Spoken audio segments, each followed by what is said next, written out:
Hi, my name is Lisa Crampton. Most people call me Cali. I'm here to answer some questions about the 10 years I have spent at the Kaua'i Forest Bird Recovery Project. I moved to Kaua'i 10 years ago when I was invited to become coordinator of the Kaua'i Forest Bird Recovery Project. I had already been to Kaua'i and thought that it had amazing, stunning beauty and would also be a great place to raise a young child, and my son was only 2 at the time. I also was really excited about the challenges of saving Kaua'i's native forest birds from extinction and thought I had a really good skill set to tackle those problems.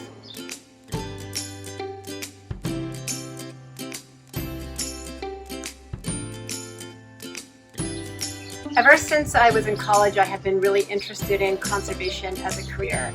And I have worked on a number of different species, including bats, snakes, and before I came here, I had also worked on some desert birds on the mainland. When I moved to Hawaii in 2006, earlier before this job, I worked on the Laysan duck, which occurs in the northwestern Hawaiian Islands, and became intimately familiar with the challenges that we're facing for native birds of Hawaii and how complex and interrelated all those problems are. I really saw the need that this special group of birds has and thought that I could bear some of my own experiences on the problem to help save these birds.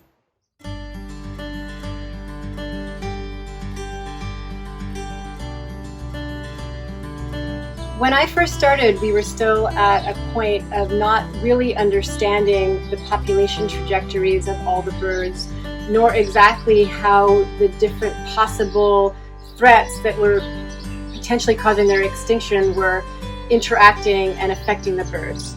Our first goal was to understand the population trends of these species and their natural history. What we mean by natural history is their behaviors and their diet and their breeding patterns, all those things that go into making a bird what a bird is. And then also to understand how the different species interacted with the different possible threats. And those possible threats were introduced mammals that preyed on nests, introduced diseases that outright killed the birds, and those are carried by mosquitoes here in the Hawaiian Islands, forest clearing, degradation of the forest by invasion from non-native plants, and random stochastic events like hurricanes that you can never predict, you just know that they're going to happen sooner or later. So we set out to really describe and measure the population trends and what the birds were doing, and then look at how the birds interacted with those threats. Now, about 5 years into my time here, we really felt like we had begun to wrap our head around those threats and how they were leading to the birds' population trends. We shifted gears a bit and began to focus on more direct hands-on conservation and adaptive management.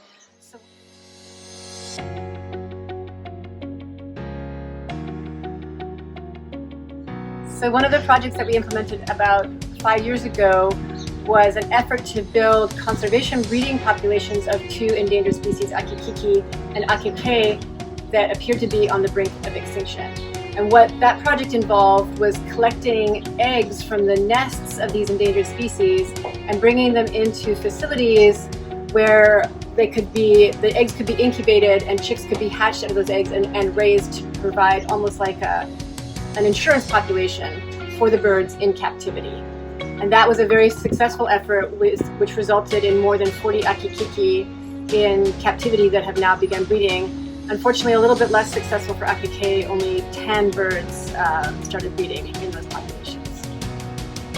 And on the Puaiohi front, another endangered species, we realized that the main threat was likely to be rat predation.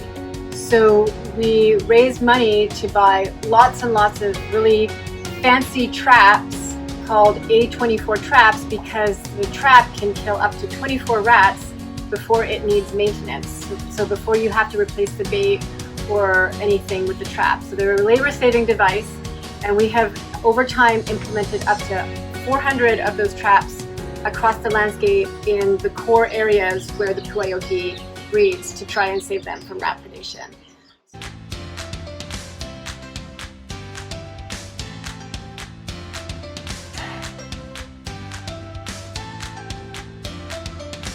My first week on the job 10 years ago, my field technician, Lucas, took me out to see the forest and meet the native birds. And back then, you could still find Kaua'i off the boardwalk, you could still find akikiki along the boardwalk, and there was definitely a lot of ginger, but not nearly as much ginger as you see encroaching in the understory now. 10 years later, everything is quieter. You can't hear the birds sing as much or as loudly or as often. There's more ginger, and you can no longer find Kaua'i and akikiki off the boardwalk. You have to hike at least 4 hours to find those two species of birds. So everything is shrinking into the heart of the alakai.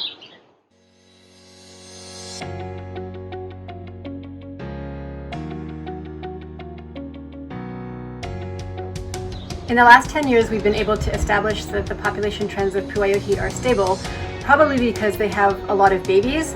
So even though we know that a lot of the adults are dying due to rat predation, they're offsetting that loss with reproduction. But we've also realized that akikiki and akike populations are tanking at really, really high rates. In the last 10 years, we have come to realize that the threat of mosquito-borne diseases is even greater because of climate change. So climate change is allowing the high elevations in the middle of the Hawaiian Islands to get hotter and hotter, which in turn allows mosquitoes to breed at those higher elevations. And those high elevations are the last refuges for all of our native Hawaiian forest bird species. So we've really had to pay attention to how we're going to control mosquitoes so that we can prevent the spread of these diseases. The other thing that has happened in the last 10 years is that we have realized that a new player has come onto the scene. It's called rapid ohia death, and it's a fungus that has killed many of the ohia trees on the Big Island and has since spread to the other islands. And this is really unfortunate because almost all the forest bird species depend very heavily on ohia. So without ohia, we have no forest birds. And this is something we must be very vigilant about. With what we've learned over the last 10 years about the population trends of these 3 endangered species and the threats that face them, we have decided to focus on 3 things. One is preventing the spread of rapid ohia death throughout our forests by taking measures to clean our gear and our boots and everything that goes into the forest with us.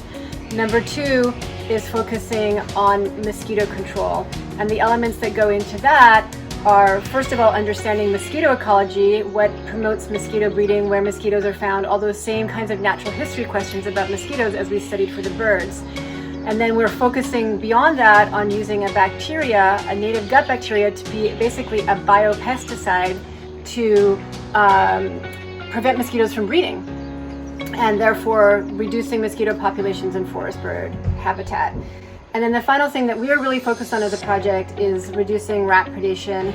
At this point, we're primarily using that tool, the A24 Good Nature trap, to control rats in the key areas where forest birds breed, but we're always keeping our eyes open for other technologies that might help us better control rats and prevent rat predation. Finally, I shouldn't underestimate the 4th thing that we really do, which is spread the word about the birds. Without public support and understanding and appreciation of these birds, most of the measures that we need to implement to protect the birds will not come to fruition because we won't have the people behind us and we won't have the conservation dollars behind us. So our project has been really active in the last 10 years on social media and developing a website and reaching out to the public and being involved with classrooms to make sure that people far and wide understand what is so special about Hawaii's forest birds and how they can save them.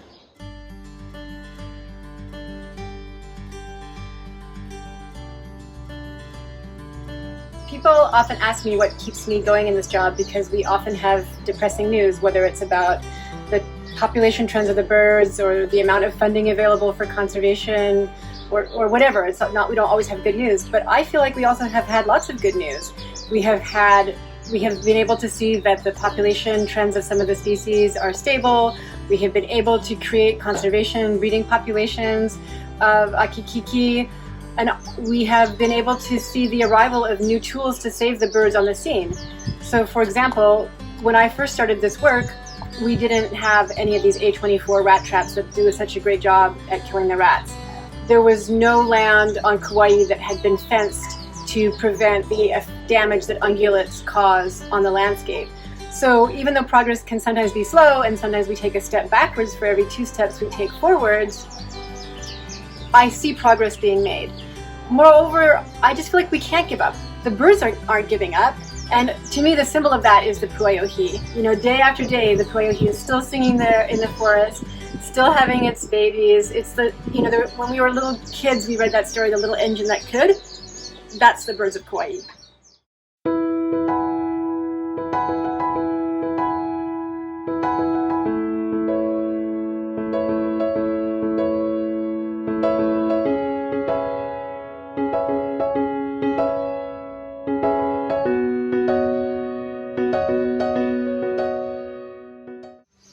They have a really good reproductive level, so they are able to offset the losses with reproduction. We have to wait till that's over, I think. Was collecting eggs to save 2 endangered species from extinction.